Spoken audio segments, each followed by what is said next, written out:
Hello friends, അപ്പോൾ നമ്മളിന്ന് ഉണ്ടാക്കുന്നത് ഇതുപോലത്തെ ഒരു 2009 മോഡൽ റേഞ്ചർ റോവർ ഉണ്ടാക്കിയെടുത്തന്നെ കണ്ടോ. അപ്പോൾ നമുക്ക് ഇതിങ്ങനെ ഉണ്ടാക്കണം നോക്കാം. അപ്പോൾ നമുക്ക് നേരെ വീട്ടിലേക്കാം. അപ്പോൾ ഇത് ഉണ്ടാക്കാൻ വേണ്ടി നമ്മൾ വണ്ടിയുടെ സൈഡ് ഭാഗം ഒരു കട്ടുള്ള ഷീറ്റിൽ നമ്മളിങ്ങനെ വരച്ച് മുറിച്ചെടുക്കുക. എന്നിട്ട് ഇങ്ങനത്തെ ഒരു നീളത്തിലുള്ള ഷീറ്റ് എടുത്തിട്ട് നമ്മൾ അങ്ങോട്ട് മടക്കി നമ്മുടെ കാറിൻ്റെ ആ മുകൾ ഭാഗത്ത് ആ ഷേപ്പൊക്കെ നമ്മളിന്ന് മടക്കി എടുത്തിട്ടുണ്ടാകും. നമ്മൾ നേരെ ഈ സൈഡ് ഭാഗത്തേക്ക് ഇങ്ങനെ ഒട്ടിച്ചെടുക്കുക. ഇത് കണ്ട ഇങ്ങനെ ഒട്ടിച്ച് സെറ്റാക്കി എടുക്കുക. അതുകഴിഞ്ഞിട്ട് ഇങ്ങനത്തെ ഒരു പീസ് എടുത്തിട്ട് നമ്മൾ നേരെ ഇതിൻ്റെ ഫ്രണ്ടിൽ ഇതിങ്ങനെ ഒട്ടിച്ചെടുക്കുക. എന്നിട്ട് നമ്മൾ ഇതിൻ്റെ ഗ്രില്ലും ഹെഡ്ലൈറ്റൊക്കെ നമ്മൾ ഒരു പേപ്പറിൽ വരച്ചെടുത്തിട്ടുണ്ടാകും. നമ്മൾ ഫ്രണ്ടിലേക്ക് ഒട്ടിച്ചെടുക്കുക. എന്നിട്ട് ഒരു ബമ്പർ എടുത്തിട്ട് നമ്മളവിടെ വെച്ച് ഒട്ടിച്ചെടുക്കുക. എന്നിട്ട് ബാക്കിൽ ഒരു ബമ്പറിങ് സെറ്റ് ചെയ്ത് കൊടുക്കുക.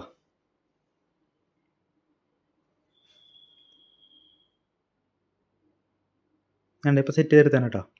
അതിൻ്റെ 2 മിറർ ഉണ്ടാക്കിയെടുത്തിട്ട് നമ്മളവിടെ ഒട്ടിച്ചെടുക്കുക. എന്നിട്ട് ഒരു ബോണറ്റ് കൂടി അവിടെ സെറ്റ് ചെയ്ത് കൊടുക്കുക.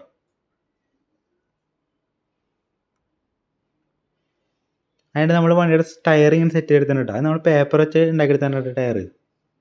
എന്നിട്ട് ഈ ടയറിൻ്റെ ഇതിലേക്ക് നമ്മൾ ബോഡി അങ്ങോട്ട് സെറ്റ് ചെയ്ത് കൊടുക്കുക. അതിൻ്റെ നമ്മളൊന്ന് പെയിൻറ്റ് ചെയ്തെടുക്കുക. അപ്പോൾ ഇത്രയുള്ളൂ നമ്മുടെ വണ്ടിയുടെ പണി. ഇതിൻ്റെ ഫുൾ വീഡിയോയുടെ ലിങ്ക് ഡിസ്ക്രിപ്ഷനിലുണ്ട് കേട്ടോ. ഫ്രണ്ട്സ്, അപ്പോൾ ഈ വീഡിയോ ഇഷ്ടപ്പെട്ട സബ്സ്ക്രൈബ് ചെയ്യുക, പിന്നെ ഈ സാധനം കമൻറ്റ് ചെയ്യുക. അപ്പോൾ നമുക്ക് അടുത്തൊരു കാണാം.